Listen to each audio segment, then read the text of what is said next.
ಹುಕ್ಕೇರಿ ಮಠದಲ್ಲಿ ಬೇಡ್ತಿ ವರದಾ ಜೋಡಣೆ ಸಭೆ ನಡೆದಿದೆ. ಹಾವೇರಿ ಜಿಲ್ಲಾ ಜನರಿಗೆ ಜಾಗೃತಿ ಮೂಡಿಸಬೇಕು, ಸರ್ಕಾರ ಯೋಜನೆ ಡಿಪಿಆರ್ ರಚನೆ ಮಾಡಬೇಕು, ಪರಿಸರ ಹಾಳಾಗದಂತೆ ನದಿ ಸೇರಿಸಲು ಯೋಜನೆಯನ್ನ ಮಾಡಲಾಗಿದೆ ಅಂತ ಹಾವೇರಿ ಸಂಸದ ಬಸವರಾಜ ಬೊಮ್ಮಾಯಿ ರಿಯಾಕ್ಟ್ ಮಾಡಿದ್ರು.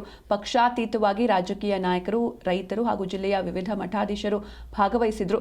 ರೈತ ಸಂಘಟನೆ ನೇತೃತ್ವದ ಹೋರಾಟದಲ್ಲಿ ಸಂಸದ ಬಸವರಾಜ ಬೊಮ್ಮಾಯಿ, ಕಾಂಗ್ರೆಸ್ ಶಾಸಕರು ಹಾಗೂ ಬಿಜೆಪಿ ಮಾಜಿ ಶಾಸಕರು ಭಾಗವಹಿಸಿದ್ರು. ಬೇಡ್ತಿಯ ನದಿಯ ನೀರು ಸಮುದ್ರಕ್ಕೆ ಸೇರ್ತಾ ಇದೆ. ಪರಿಸರ ಹಾಳಾಗದಂತೆ ಹಾವೇರಿ ಜಿಲ್ಲೆಯ ವರದಾ ನದಿಗೆ ಸೇರಿಸಲು ಯೋಜನೆಯಾಗಿದೆ. ಉತ್ತರ ಕನ್ನಡ ಜಿಲ್ಲೆಯ ಜನರಿಗೆ ಮನವರಿಕೆ ಮಾಡುವ ಕೆಲಸ ಮಾಡ್ತೇವೆ ಅಂತ ಸಭೆಯಲ್ಲಿ ಹಾವೇರಿ ಸಂಸದ ಬಸವರಾಜ ಬೊಮ್ಮಾಯಿ ಹೇಳಿಕೆ ನೀಡಿದ್ದಾರೆ.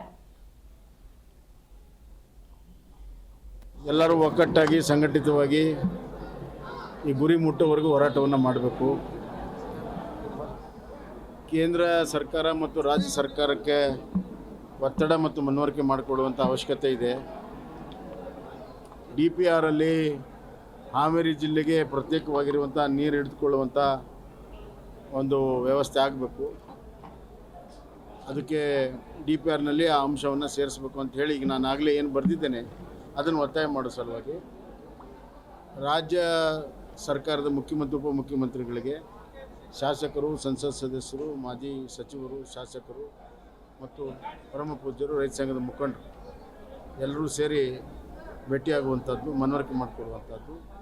DPR ಅಲ್ಲಿ ಈಗೇನು ನಾವು ಹೇಳಿದ್ವಲ್ಲ, ಹೊಸ ವಿಚಾರಗಳನ್ನು ಅಳವಡಿಸಿ ಪೂರ್ಣ ಪ್ರಮಾಣದಲ್ಲಿ DPRನ್ನು ನಿಗದಿತ ಸಮಯದಲ್ಲಿ ಪೂರ್ತಿ ಮಾಡಿಕೊಡಬೇಕು ಅಂತ ಹೇಳಿ ಕೇಂದ್ರ ಸರ್ಕಾರಕ್ಕೆ ಒತ್ತಾಯ ಮಾಡೋದು. ಜಲಸಂಪನ್ಮೂಲ ಸಚಿವರಿಗೂ ನಿಯೋಗವನ್ನು ಭೇಟಿಯಾಗುವಂಥದ್ದು.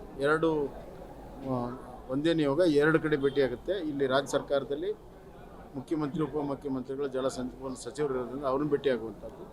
ಅಲ್ಲಿ ಜಲಸಂಪನ್ಮೂಲ ಸಚಿವರನ್ನ ಮತ್ತು ನಮ್ಮ